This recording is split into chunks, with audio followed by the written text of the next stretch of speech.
अस्सलाम वालेकुम वरहमतुल्लाहि वबरकातुह। दुरूद शरीफ पढ़ ले। अल्लाहुम्मा सल्ली अला सय्यदना व मौलाना मुहम्मदिन व बारिक वसल्लिम। सलात व सलाम अलैका या रसूल अल्लाह सल्लल्लाहु तआला अलैहि वसल्लम।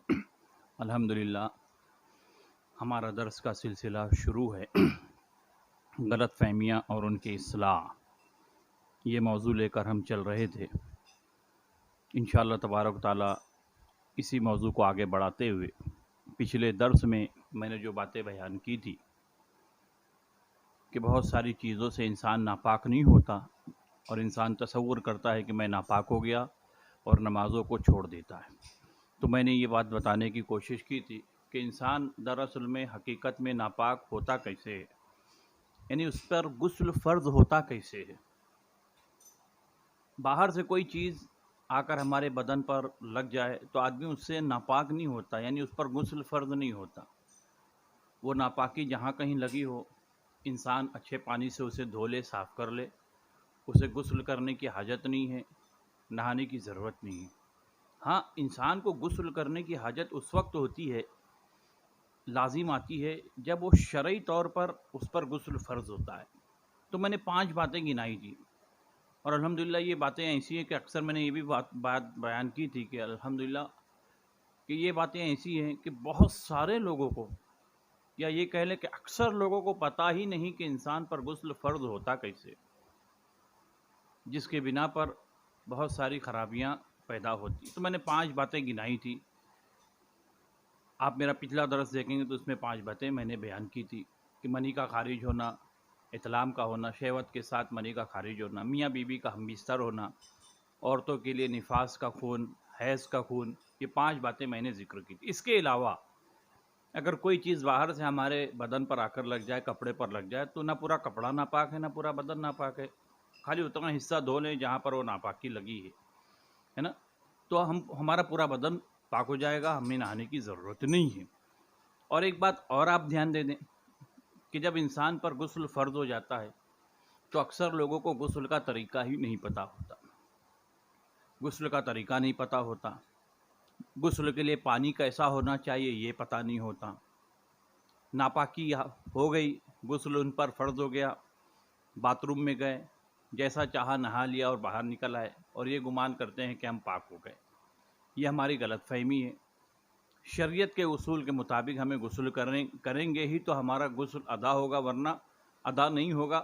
पानी बहा लेने से फ़कत गुस्ल अदा नहीं होता। तो ये बात भी आप सुन लें और पसंद आए तो इसको ज़्यादा से ज़्यादा शेयर भी करें कि देखिए, जब इंसान पर गुस्ल, देखिए पहले तो एक ये होता है कि एक होता है नहाना, कि आदमी का बदन पसीने से तर हो गया है, आदमी नहा रहा है, तो कैसे भी पानी से आदमी नहा ले, है ना, कोई फ़र्क नहीं पड़ता, कहीं पानी पहुंचा नहीं पहुंचा, फ्रेश होने के लिए आदमी नहा लेता है।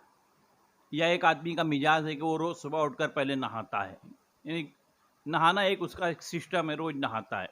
ये कोई आदमी एक दिन छोड़कर एक दिन नहाता है, या कभी कोई काम किया, पसीना निकला, आदमी नहा लेता है। एक नहाना एक अलग होता है कि कहीं पानी पहुंचा या नहीं पहुंचा, उससे कोई मसला नहीं, पानी मुस्तामिल हो या गैर मुस्तामिल, उससे कोई मसला नहीं, आदमी फ्रेश हो जाता है।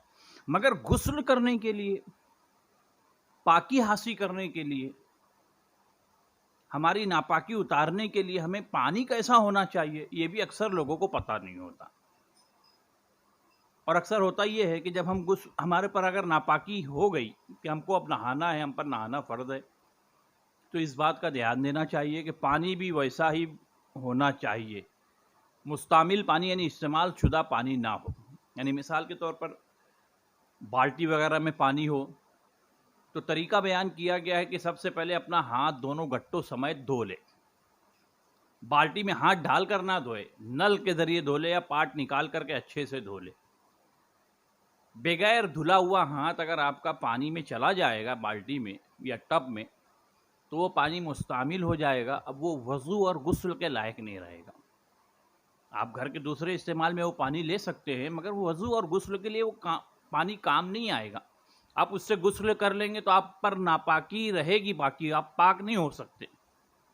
चाहे 10 बाल्टी से आप वैसा नहा लें, पाक नहीं होंगे अगर पानी मुस्तामिल हो जाएगा, इस्तेमाल शुदा कैसा, हमने नल खोलकर बाल्टी में पानी भर लिया, پانی بھر لیا، پانی بھر گیا، اب بغیر ہاتھ دھوئے ہم نے پانی میں ہاتھ ڈال دیا. بغیر ہاتھ دھوئے اگر پانی میں آپ نے ہاتھ ڈال دیا، آپ کی انگلی کے ناخن کا پورا بھی پانی میں اگر چھو جائے گا تو وہ پانی مستعمل کہلاتا ہے، یعنی استعمال شدہ ہو جاتا ہے. اب اس پانی سے آپ وضو نہیں کر سکتے، اس سے آپ غسل نہیں کر سکتے. مگر اب لوگوں کو پتہ ہی نہیں ہے، لوگ ضرورت بھی محسوس نہیں کرتے کہ بھائی کیا ایسا بھی مسئلہ ہے. اب اسی پانی سے وہ آدمی غسل کر رہا ہے، یعنی پاکی پانے کے لیے وہ پانی وہ استعمال کر رہا ہے، اور یہ گمان کر رہا ہے کہ میں نے بڑی اچھی طریقے سے نہایا ہے، غسل کیا، میں پاک و صاف ہوں. اس کو پتہ ہی نہیں چلا کہ میرا پانی تو مستعمل ہو گیا تھا، استعمال شدہ ہو گیا تھا، وہ غسل اور وضو کے لائق ہی نہیں رہا، اور وہ غسل کر کے اٹھ جاتا ہے، اسی حالت میں نماز روزہ کرتا رہتا ہے، جبکہ وہ پاک ہوا ہی نہیں، کیونکہ وہ پانی اس کے لیے صحیح نہیں تھا. تو ایک غلط فہمی یہ بھی ہے، لوگوں کو مسئلہ بھی پتہ نہیں ہوتا. جب بھی چاہے مرد ہو یا عورت،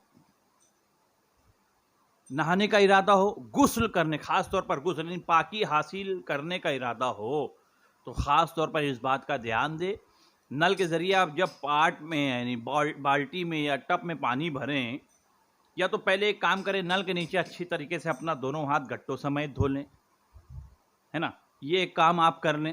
پھر بالٹی میں پانی بھر لیں، ٹب میں پانی بھر لیں. پھر آپ وہ ہاتھ پانی میں ڈالیں گے تو پانی آپ کا مستعمل نہیں کہلائے گا، پھر آپ اس سے غسل کر سکتے ہیں، آپ کا غسل ہو جائے گا. مگر بغیر ہاتھ دھوئے آپ کا پانی میں ہاتھ چلا گیا تو پھر وہ پانی مستعمل ہو جائے گا. یہ بات آپ دھیان دیں. دیکھیے پانی کا مسئلہ ایسا ہے کہ اکثر لوگوں کو پتہ ہی نہیں کہ ایسا بھی ہے، کہ پانی کا بھی ایسا مسئلہ ہے. ہم نے تو کبھی سنا نہیں، سیکھا نہیں، آج تک کبھی کسی نے بتایا نہیں، ہے نا. یہ سب باتیں سامنے آتی ہیں. تو یہ دیکھیے بڑی باریک باتیں. جب بھی آپ پر غسل فرض ہو جائے یا آپ کو وضو کرنا ہو تو ایسا پانی ہو جو مستعمل نہ ہو. اور اگر بالٹی میں دیکھیں، مثال کے طور پر آپ کے بالٹی میں بالٹی بھری ہوئی ہے، آپ نے ہاتھ ڈال دیا، وہ پانی مستعمل ہو گیا، اب وہ اس سے وضو اور غسل آپ نہیں کر سکتے. تو کیا وہ پانی پھینک دیا جائے، خراب ہو گیا؟ نہیں، ایسا نہیں ہے. اس بالٹی میں آپ نل چالو کر دیں، ٹانکی سے نل چالو کر دیں اور بالٹی کو بھر کے بہا دیں. تھوڑا سا بھر کے بہنے لگے گا تو پورا پانی پھر سے وضو اور غسل کے لائق ہو جائے گا، آپ اس سے وضو اور غسل کر سکتے. یہ بات کا دھیان دیں. تو ایک بات اور میں بتا دوں کہ غسل کرنے کے ٹائم ایک احتیاط اور بھی کرنا ہے آپ کو، کہ غسل کے اندر 3 باتیں آپ یاد رکھیں، کہ غسل کے اندر 3 باتیں فرض ہوتی ہیں. پہلا تو کلی کرنا غرارے کے ساتھ، اور دوسرا ناک میں نرم ہڈی تک پانی پہنچانا، اور تیسرا پورے بدن پر پانی اس طرح بہانا کہ ایک بال کے برابر بھی کہیں سوکھا نہ رہ جائے. یعنی پہلا جو فرض ہے غسل کے اندر، غرارہ کرنا، کلی کرنا اور غرارہ کرنا. اگر روزے کی حالت میں آپ نہ ہوں تو اچھی طرح پانی ڈال کر 3 مرتبہ غرارہ کر لیں اچھی طریقے سے، تاکہ ہر حصے میں کوئی دانہ یا گوشت کا ٹکڑا یا کچھ پھنسا ہو تو اسے نکال کر اچھی طریقے سے کر لیں. اور دوسرا فرض ہے ناک کی نرم ہڈی تک پانی چڑھانا، یعنی پانی اوپر کھینچنا کہ اندر کا حصہ گیلا ہو جائے، اور اگر اندر ریڑھ وغیرہ ہو تو الٹے ہاتھ کی چھوٹی انگلی سے اسے صاف کر لے. 3 مرتبہ اچھی طریقے سے سنت کے مطابق پانی چڑھا لے. یہ دوسرا فرض ہے. اور پورے بدن پر پانی بہانا، یہ وضو غسل کا تیسرا فرض ہے. پورے بدن پر اس طرح پانی بہانا کہ کہیں ایک بال کے برابر بھی باقی نہ رہ جائے، آگے پیچھے اوپر نیچے ہر طرف پانی بہا لے، تو آپ کا غسل انشاءاللہ مکمل ہو جائے گا. انشاءاللہ زندگی رہی تو ایک نئے مسئلے کے ساتھ پھر حاضر ہونے کی کوشش کریں گے. آپ سے گزارش یہ ہے کہ آپ بھی دین کا کام کرنے میں آگے بڑھیں، تبلیغ کے کام میں آگے بڑھیں. اور ایک سب سے اچھا سنہرا موقع یہ کہ جو بھی باتیں آپ سنیں اسے شیئر کریں، واٹس ایپ کے ذریعے، فیس بک کے ذریعے. بات آپ کو اچھی لگے تو آپ دوسروں تک پہنچانے کی کوشش کریں. السلام علیکم ورحمۃ اللہ وبرکاتہ.